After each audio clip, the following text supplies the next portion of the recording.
Fairy Tale Fathers, a one-act play by John Freed. What kind of father leaves his children wandering in the dark woods and flies off a hungry owl? Cast of characters, the narrator, and I'll be reading the prologue and the epilogue. Paul Roeder is Hans, the German accented woodsman father of Hansel and Gretel in his 40s. George is Sean, the Irish accented tavern owner, formerly known as Jack the Giant Killer in his 60s. Yeah. David is Lord Ella, the French accented nobleman and father of Cinder Ella in his 50s. Kathleen is Candy Householder, the Russian accented witch from Hansel and Gretel in her 30s. The setting is a kebab, a country tavern near Imperial Russia's Odessa in December at the end of the 18th century. In the corner is a cast iron stove which struggles to heat the space. Sean takes a log off the bar and carefully adds it to the dwindling fire. Hans is sitting at the bar with a number of small logs in a canvas carrier on the stool next to him. He's balancing a full jigger shot glass in one hand and a full beer stein in the other. He knocks the shot back and quickly chases it with the beer.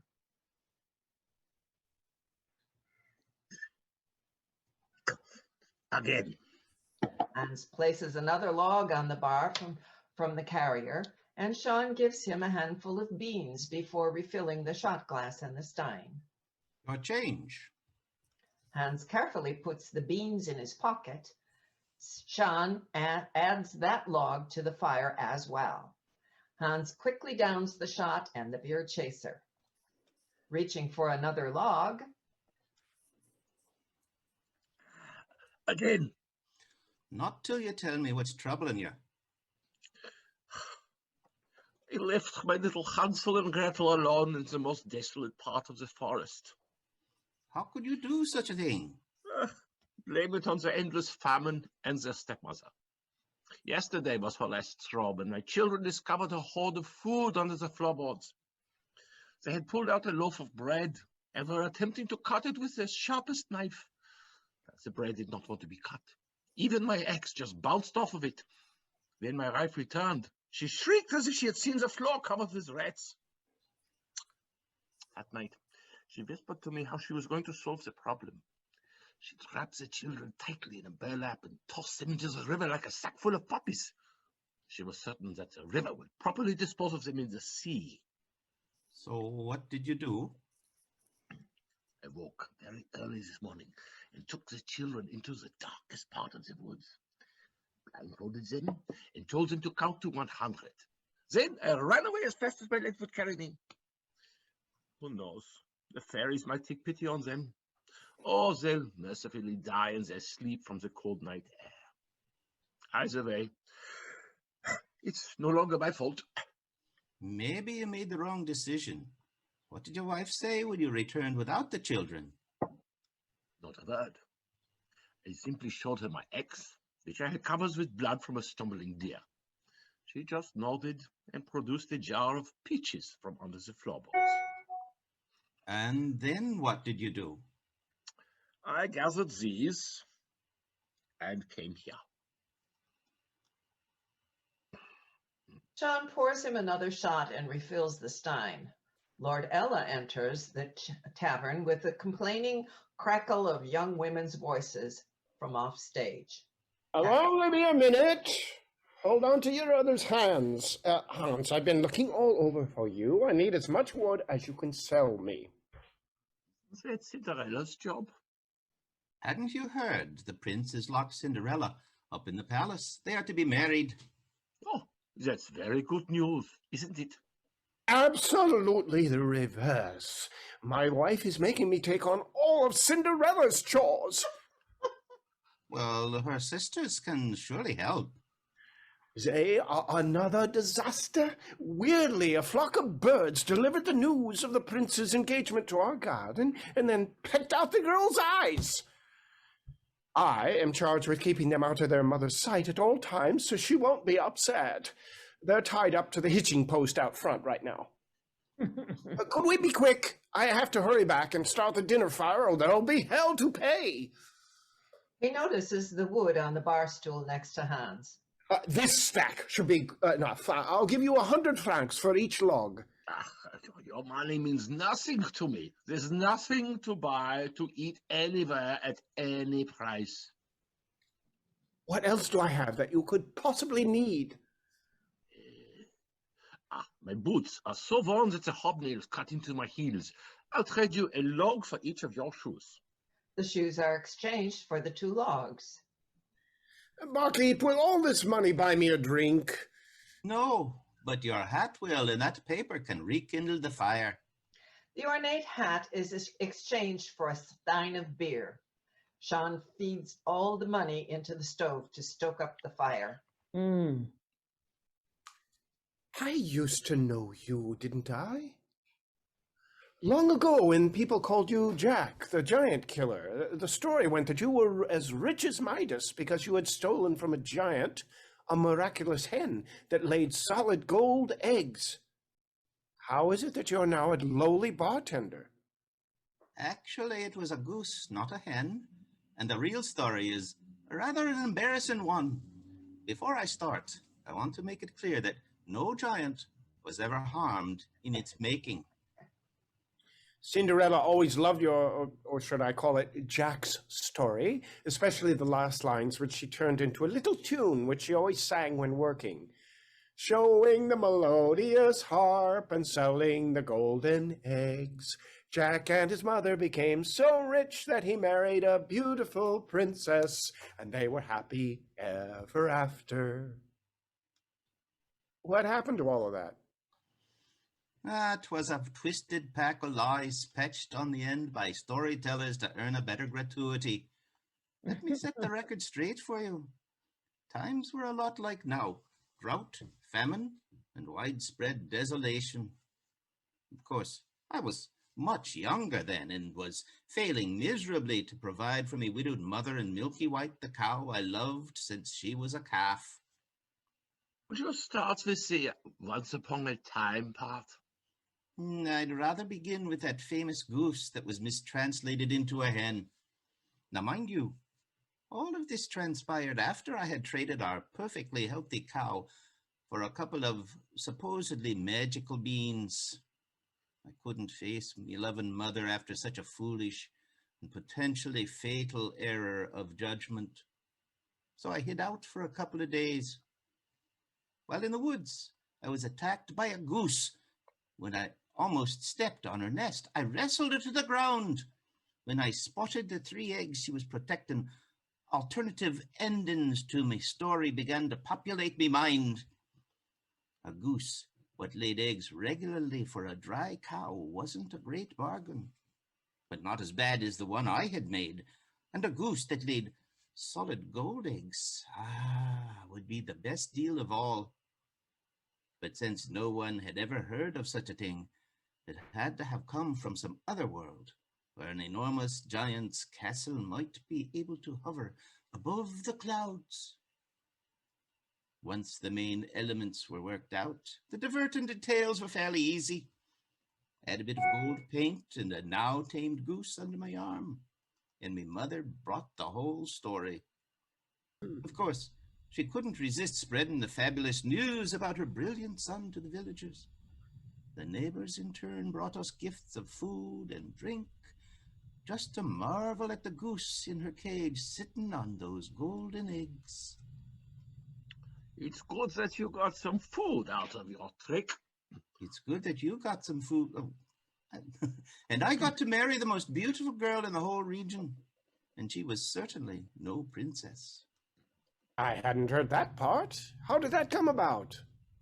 Within days, my giant story flooded the whole valley, and when the father of the most beautiful young girl in the entire province heard it, he stole a horse, swung his daughter up behind him, and galloped to our house. It took no more than an hour for him to negotiate my marriage contract with me mother. The girl's radiant beauty was all the prospects for greater fortune her family possessed, who lived huddled like field mice on their village commons. But for me, she was the kind of treasure that dragons protected and worth any betrayal she might cost. We were married the next afternoon. Hooray for Jack! Hold back your enthusiasm, Hans. Before the evening's consummation, both our worlds would crack open like the painted eggs delivering their squawking goslings. So you see, Lord Ella, it was all a sack of noise and a fraud to boot. One that totally ruined me wife's family and nearly me own. How does any of this explain how you got here? I'm coming to that. I tried to escape our embarrassment by changing my name from Jack to Sean and carting all we had left to a distant village. My mother preferred to stay in the empty hut, and slowly she turned to dust. I, however, could not escape the punishment for my deceptions so easily, which was being lashed daily by her whip-like tongue.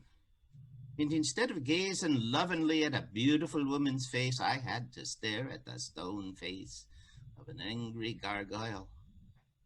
In order to survive, I attempted to master the art of servitude. What happened to the geese? Those geese did help us celebrate a few Christmases now, and planting those idiotic beans preserved what was left of our miserable lives for many years. That's good. You're really losing me now. How did that lead you to this tavern? Spare me a few more minutes. The train of events is about to arrive at our destination. Now, nearly all of those beanstalks dried up during the next drought, and me devil's face of a wife spewed such venom that I decided to silence her by throwing myself in the sea. As I walked to the water's edge, I came across a deserted fishing net that wanted repair. This I braided and idly cast into the waves to see what fortune still had in store for me. The first time, all I hauled in was slime. The second time, all there was seaweed. But the third time now was the charm, and in my net was a golden fish as large as a child. But this was no ordinary fish. She begged and implored me in a human woman's voice to release her back into the sea. Starving as I was, I hesitated and did not say a word in response. She spoke on that if I freed her in return, she would grant anything I would so desire. In a voice that I used to use with my milky white, I said, "God be with you, golden fish. I don't need your golden ransom. Off you go into the deep blue sea. Swim free, swim where you seek to be." I released her and returned to the house to tell everyone about my wondrously strange encounter. When my wife heard the tale, she screamed, "Weakling! Were you too frightened by a mere fish from taking the offered reward? Return immediately and demand a cornucopia of a garden so that we will not perish when winter sets in. And one more thing, command that fish make me a mother without your touching me." So I went back to the sea, which seemed more troubled, and called out for the golden fish. She swam up and sweetly questioned if I lacked anything. "Have mercy on me. My wife is cursing and scolding me. She gives me no peace. Could you calm her with a richly fruitful garden so that we could survive the winter and also make her a mother?" "Oh, take heart, good man. When you return, you will find yourself and wife satisfied with what she desires." So I went back to my wife, but she was cursing more fiercely than ever. "Simpleton, son of a fool, all you got from the fish was a garden full of vegetables that I have to attend to night and day, as pregnant as I am." Go on back to the fish and tell her I don't want to be a lowly peasant any longer, but instead a noble lady with a castle and servants galore. I did as I was told, and when I returned, my very pregnant wife was standing on the porch of a grand house, wearing a coat trimmed in sable, and on her head was a brocade headdress, and round her neck hung gems the size of quail eggs, and gold rings circling all 10 fingers. Before her stood many zealous serfs and servants. She was caning them and pulling their hair for sport. I hope you've gotten all you want now, I said. Then her lackeys beat me and packed me off to sleep in the stables with horses and carved carriages fit for a princess. A week later, she herself came to the stables and slapped me awake. Get up, you good-for-nothing. The servants all bore me. I want to become Empress of the Sea with the golden fish as my attendant to present whatever I want without your constant delays. Take me to her right now. The moment we approached the blue sea, a storm turned it black with crashing waves and howling winds, forcing me pleading voiced into a yell, have mercy on me, golden fish. My wife will only be content when you transform her into the Empress of the Sea. I heard a voice coming from the waves. Lead her into the water and I will grant her wish. I did as I was told, and the fish slapped her golden tail on the Russian surf 3 times. And what happened? All of my wife's fine clothing and jewels dissolved away as if crafted out of salt crystal, and she was naked and smooth as a porpoise. Her snagging, chattering, even sounded like an angry porpoise's, and with the most animal sound I had ever heard, expelled her baby into the waters near the beach. I waded out to catch it and held a tiny, wiggling mermaid in me hands. The wife swam off out to sea, and the golden fish came closer and asking, would you give her to me? She needs her own kind. What did you say back to the fish? I said, I am her kind. And she said, no, you are not. You are a man. There was a long pause, and then she said, I will trade for her with something that suits you much better. Well, immediately I fell deeply asleep on the sand and woke up in the back room of this tavern with Sean's pub edged in gold on the front window. So you see, this tavern story actually began when I decided to pick up that goose in the forest. John's story is interrupted by Candy rushing into the tavern to extinguish her smoking apron that has cookies stuck on it in varying degrees of burn. Father! Kids, they'll kill ya. They just burned my house to the ground. Sean places a pitcher of water on the bar and she douses the front of the apron. Sean hands her a towel and pours her a water glass full of whiskey. Can I stand a real drink for you? I'm Sean. These derelicts are Hans and Lord Ella. Call me Candy.